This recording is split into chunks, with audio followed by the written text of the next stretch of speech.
Hi, everybody. I'm Deacon Dave. I'm Layperson Lisa. Welcome to the Deacon Dave and Layperson Lisa show featuring Dunamis Debbie. We got it right. All right. And is it recording? It is. Okay, that's really weird that it did the Today's 3, 2, 1 because it didn't do that the I other know. time. Who knows? So, Lisa, what is this one as we continue our Advent series? Yes, on water. Today's episode is called Shadows in the Water. Where are we acting out of a place of fear? Thank you. Right. So just to start with this, ladies, I think we can act in a place of fear that is appropriate, right? Mm-hmm. And then there are areas of fear where it's not appropriate. So, right. So our passions, fear is one of the passions that God gave us. Yes. And so our passions can be either in excess, right? We fear too much, or in defect.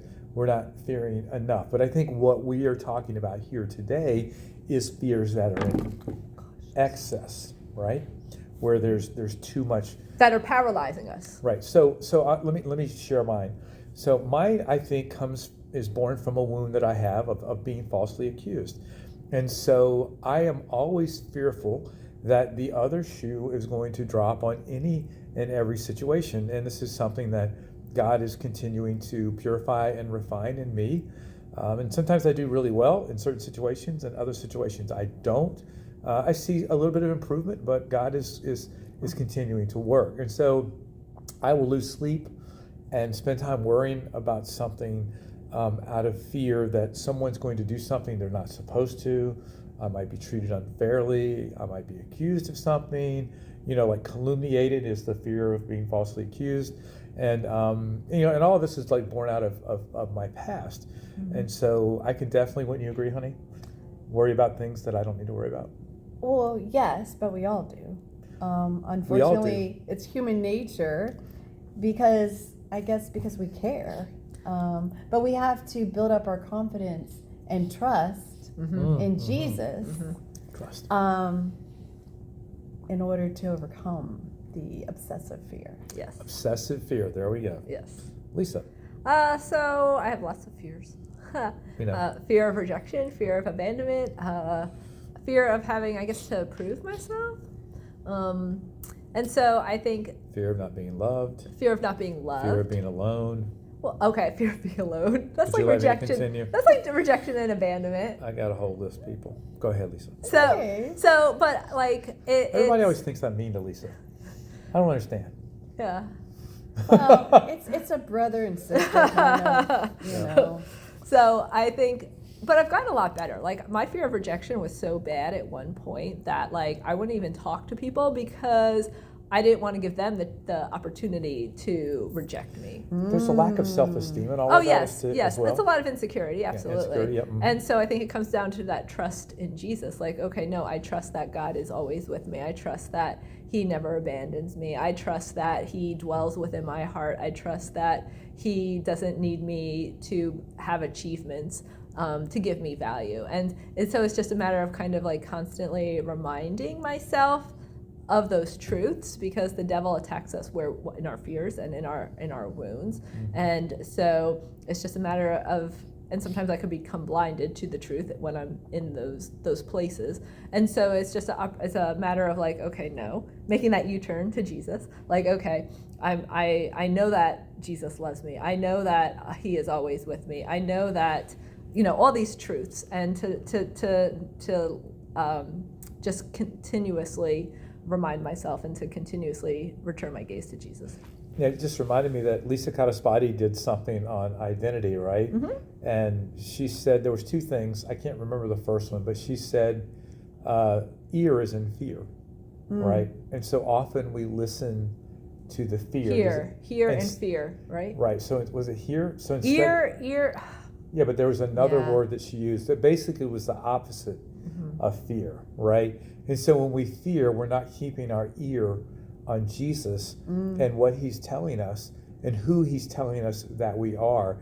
And I can tell you this is a very, very common problem, as you suggested, Debbie, for all people, right? That we tend to go to the worst case scenario.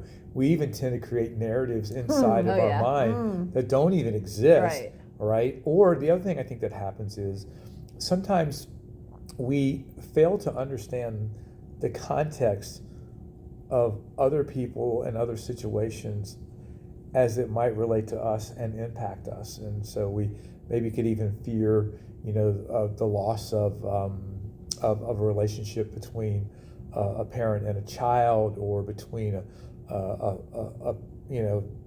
parent and someone like us and an older parent.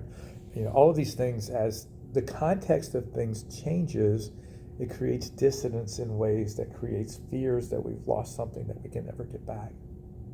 Right, and I know that I struggle with a lot of the same fears that you all have mentioned.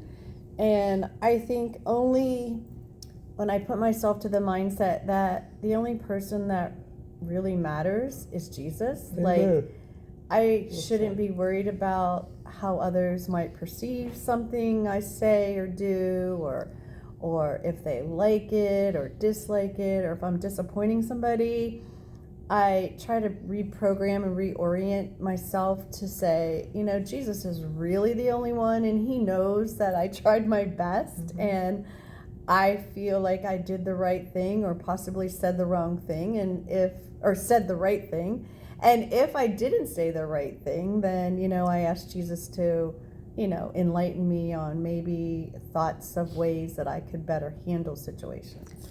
I think it's funny because what you just said, not funny, but like brought something to mind, like fear of criticism. Like I can or fear of other people judging me. And so, but like you said, it doesn't matter, because all that matters is what Jesus thinks of us. But I think we can kind of make this narrative in our head about because we're our own worst critic. Mm-hmm. And so nobody's really going to be probably as critical about ourselves than us. And so we don't really need to worry about that. People have more, their focus is on more themselves than what I might have said or what I might have done. Not even remember. They probably don't even remember. Yeah, but then I'm just playing this loop, oh, that was terrible. Yeah, but that's not, it doesn't even matter because nobody else is thinking about it except me. And I've also, sorry Dave, I've also had the motto that, you can't please 100% of the people 100% of the time.